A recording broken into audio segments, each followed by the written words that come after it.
안녕하세요. S9 아카데미아 대표 배성구입니다. 오늘 주제는 우리 막내 직원한테 재밌는 질문을 받았습니다. 대표님, 왜 이 차는 냉각수 보조 탱크가 두 개예요? 네.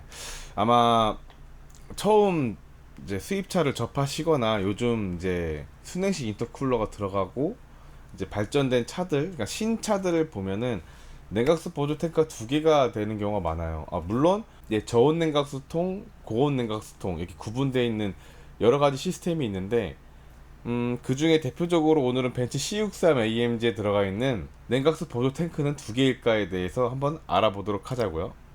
네, 엔진 냉각에서 우리가 엔진 체크 등에서 이제 저온 회로 순환 펌프가 문제가 있던 차가 있었습니다. 이걸 토대로 한번 시작해 보도록 하겠습니다. 자, 보면은 이제 알다시피 이제 벤츠 C63 AMG 이제 엔진은 M177이 들어간 차예요. 지금 보면은 여기에는 냉각수통이 하나 있고 여기에도 냉각수통이 하나 있습니다. 여기에 있는 거는 기존에 우리가 많이 보던 통이지만 여기 있는 거는 생소하게 하나가 더 들어가죠. 이게 어떤 것 때문에 그러냐면 간단하게 말씀을 드리면 좀 더 디테일하게 바뀐 겁니다.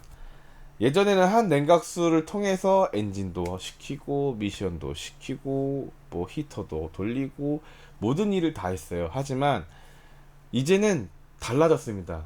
그 얘기는 뭐냐면 각각의 유지하고자 하는, 그리고 이 라인은 굳이 뜨겁게 할 필요가 없는, 엔진 열까지 도달할 필요가 없고 엔진 열이 들어가면 손해인 것들, 이런 차들이 이제 생김으로써 온도를 구분해 놓는 거예요. 한쪽은 이제 엔진 열을 식히는데 중요한 고온, 이제 뭐 100도를 유지할 수 있는 냉각수를 보관하는 거고요. 하나는 100도까지는 아니야. 그래도 이 쿨링이 필요한 저온, 그러니까 상대적으로 엔진 열보다 낮은 온도를 컨트롤할 수 있는 냉각 라인이 별도로 있다고 보시면 돼요. 그래서 지금 보면은 여기에 이 통이 있고, 이 통을 아래쪽으로 해서 이제 보통은 이렇게 보려면 이제 프론트 케이스를 탈거해야지 정확하게 보이는데, 아래에 이게 통으로 이렇게 있어요. 이 여기를 넣으면 여기로 이제 냉각수의 양을 볼 수가 있는 거라고 보시면 돼요. 자, 이제 이 얘기를 하기 위해서는 우리가 그 저온 냉각수를 얘기하기 전에 냉각에 대해서, 즉 흡기를 냉각하는 거에 대해서 얘기를 해보려고 합니다. 터보가 달린 차는 보통은 이제 과거의 기본 베이스는 인터쿨러라는 걸 달죠. 보면은 엔진 앞부분에 라디에이터 앞부분으로 해서 공기가 이렇게 인터쿨러를 통해서 식혀주는 하나의 이런 이제 공기, 그러니까 냉각 팬과 앞에 바람의 풍향을 통해서 식혀주는 인터쿨러가 있었죠. 이 인터쿨러는 왜냐? 이 터보 차저, 터보에서 하는 역할은 배기가 배출되는 이 힘으로 터빈을 돌려서 이 반대쪽에 있는 임펠러까지 같이 돌아감으로써 과급 공기를 압축해서 밀어넣습니다. 근데 이 압축된 공기는 온도가 되게 높아요. 왜냐면 압축을 했기 때문에. 근데 온도가 높은 공기를 엔진으로 그냥 들어가면은 오히려 역효과가 납니다. 그 압축된 공기를 인터쿨러로 한번 식혀서 차가운 공기를 엔진으로 넣어준다. 이 기능으로 직접 흡기 냉각을 합니다. 그러니까 공기로 냉각한다, 이렇게 보시면 돼요. 과급된 공기를 냉각하는 이유는 실린더 충진 효율을 개선하고 배출가스를 감소하기 위해서, 이렇게 또 정리를 해놨죠. 근데 요즘은 간접 흡기 냉각, 그냥 공기를 냉각수로 이제 냉각을 합니다. 즉 기존에 앞에 인터쿨러를 빼고요, 구조적으로 엔진 베이스의 공간을 적게 활용하기 위해서 내가 원하는 위치에 설계하는데 이 공기를 통해서 식히는 직접 흡기 냉각보다는 공간이 적게 사용되기 때문에 장착할 수 있는 위치가 자유롭습니다. 이렇게 저온 냉각수 회로는 이렇게 구성되어 있어요. 보면은 이 보조 탱크의 냉각수가 여기가 있고요. 여기 냉각수가 여기로 들어가요. 그러면 여기 있는 펌프를 통해서 한번 냉각 라인이 들어갑니다. 이쪽도 이쪽 우측에 있는 인터쿨러로 들어가고 좌측에 인터쿨러로 들어갑니다. 그러면 이 뜨거운 공기를 식히다 보면은 냉각수가 뜨거워지겠죠. 둘 다 뜨겁게 나온 냉각수는 다시 이쪽 펌프를 통해서 이게 뭐냐면 이제 그 10번 변속기, 그러니까 미션 오일 쿨러입니다. 미션 오일도 한번 식혀주고 다시 이쪽으로 나옵니다. 이쪽으로는 이제 보조 라디에이터, 그러니까는 운전석 앞쪽에 보조 라디에이터가 하나 들어가는데 이 보조 라디에이터에서 1차적으로 냉각을 시키고요. 그 다음에 메인 라디에이터에 기존의 그러니까 엔진열을 시키는 라인 별도로 구성이 되어 있어서 이쪽으로 와서 한번 식혀서 떠옵니다. 그래서 기존의 엔진열과 별개로 냉각을 시키기 때문에 구조는 어떻게 보면 복잡하지만 되게 합리적으로 잘 꾸며놨어요. 이해되시죠? 왜 저온 냉각수 통과 고온 냉각수 통이 따로 있는지 아시겠죠? 많이들 문제가 생기는 게 사실 이제 이 인터쿨러 내에 이 물이 줄어드는, 그러니까 결과적으로 이 인터쿨러 내에 이제 이 물 라인이 망가져서 흡기로 들어가는, 냉각수 흡기로 들어가는 고장이 좀 많이 덜어 있지만 이거는 되게 획기적이고 공간도 적게 활용되고 효율도 좋은 시스템으로 바뀐 거다. 그렇기 때문에 15번 같이 보충형 탱크가 두 개가 들어간 겁니다. 자, 보면은 그래서 냉각수 회로를 이렇게 보면은요, 엔진 냉각 회로는 A, B예요. 그러니까는 뜨거운 엔진열이 발생된 거를 이제 워터 펌프를 통해서 라디에이터로 해서 이렇게 공급 순환이 되면서 그에 따른 뭐 히터 쪽으로 간다든지 뭐 여러 가지 뭐 엔진의 뭐 EGR이라든지 이런 식으로 회로를 전체적으로 이렇게 냉각해주고 하는 라인이 있고요.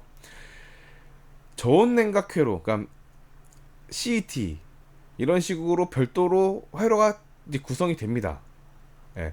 처음에 보면 더 복잡하긴 한데 자주 보다 보면은 일리가 있고 원리가 간단합니다. 그러니까는 고온을 관장하고 고온을 식혀주는 애는 별도로 구성을 하고 저온은 저온대로 구성을 한다 이렇게 보시면 돼요. 그래서 저온 회로 같은 경우는 이제 보통 변속기라든지 아니면 인터쿨러, 충전공기 냉각기 이렇게 보시면 돼요. 자, 이것도 지금 똑같은 건데 요즘에 나와 있는 이 저온 냉각수를 통해서 하이브리드도 이제 적용이 되는 겁니다. 얘는 이제 마일드 하이브리드 48V 마일드 하이브리드인데 지금 이 저온 냉각 회로가 있음으로써 마일드 하이브리드에 있는 배터리를 식혀줘야 되거든요. 그러니까 이 마일드 하이브리드에 들어가는 냉각 라인도 저온으로 돌립니다. 이렇게 아시겠죠? 그래서 고온 냉각수는 이런 식으로 인터쿨러, 죄송합니다, 라디에이터와 엔진과 히터 쪽으로 이렇게 순환이 되고 뭐 터보나 이렇게 있는 걸로 순환한다고 보시면 되고요. 지금 고온은 지금 보다시피 이렇게 터보 차저, 헤드와 뭐 크랭크 케이스, 그 다음에 엔진 오일 관련된, 그 다음에 뭐 어디 또 있죠? 히터, 그러니까 히터 라인 이렇게 보시면 될 것 같고, 그 다음에 저온 냉각수 회로는 이제 인터쿨러라든지 순행식 인터쿨러라든지 아니면 뭐 마일드 하이브리드는 뭐 마일드 하이브 회로 쪽, 그리고 변속기 쪽 이렇게 구분된다고 보시면 돼요. 그래서 보조 라디에이터, 냉각수 펌프, 그 다음에 그 급기 냉각기가 이제 인터쿨러입니다. 그 다음에 변속기 오일 교환기 이런 식으로가 구분이 되어 있습니다. 자, 저온 회로와 고온 회로 지금 보면은 구조별 필요한 온도를 분리하여 관리가 가능하죠. 그래서 되게 효율적인 거죠. 굳이 100도까지 갈 필요 없는 라인은 한쪽으로 빼놓는 거예요. 그리고 워터 펌프로 구동되는 것 중에 가장 이제 문제가 되는 건 뭐냐면 이 저온 냉각수로서에 대한 포인트 중에 제가 지금에서 얘기하지만 가장 많이 효율을 받는 거는 엔진이 구동되어 있을 때가 워터 펌프가 돌아가면서 이제 냉각을 하죠. 요즘은 이제 전동식 워터 펌프가 달려 있지만 이제 전동식 워터 펌프가 아닌 엔진으로 돌아가는 애들은 엔진이 멈춰 있을 때는 냉각이 안 됩니다. 근데 인터쿨러라든지 변속기라든지 엔진이 멈춰도 펌프를 외부 모터 펌프를 통해서 순환이 되기 때문에 엔진이 켜지고 꺼지고 따라서 순환 그걸 떠나서 순환을 계속 시킬 수 있다. 그래서 이 얘기를 하고자 하는 내용이 뭐냐면 스탑앤고, 그다음에 전기적으로 구동될 수 있는 마일드 하이브리드라든지 플러그인 하이브리드 이런 부분에 아마 효율이 증가될 수 있다라고 봅니다. 사실 저는 여기서 조금 더 미래지향적인 얘기를 한다 치면은 워터 펌프가 아예 없어져야 돼요. 왜냐면 스탑앤고를 우리가 쓰려면 오일도 전동으로 가야 되고 냉각수 고온 냉각수 라인도 전동으로 가야 돼요. 왜냐하면 대표적으로 벤츠 얘기하다가 아우디 얘기하지만 아우디 엔진 중에 트윈 터보가 달려 있는 이제 차 중에 그 터빈이 잘 망가지는 차가 있어요. 근데 그 차는 제가 봤을 때 스탑앤고 때문에 망가지는 것 같아요. 왜냐, 고속 주행을 하고 뜨거운 열을 받은 엔진이 스탑앤고로 멈췄어요. 그 멈추면 그 순환된 회로가 갑자기 멈춘단 말이에요. 근데 전동으로 돌려서 냉각수라든지 오일을 계속 순환을 시켜줘야 터보라든지 미션의 내구성이라든지 확보를 할 수 있는데, 그런 부분이 미비해서 터보가 잘 나가는 것 같아요. 그래서 그 특정 엔차가 그 특정 엔진이 들어간 차는 가급적이면 스텝앤걸 쓰지 말라고 제가 권장하고 있습니다.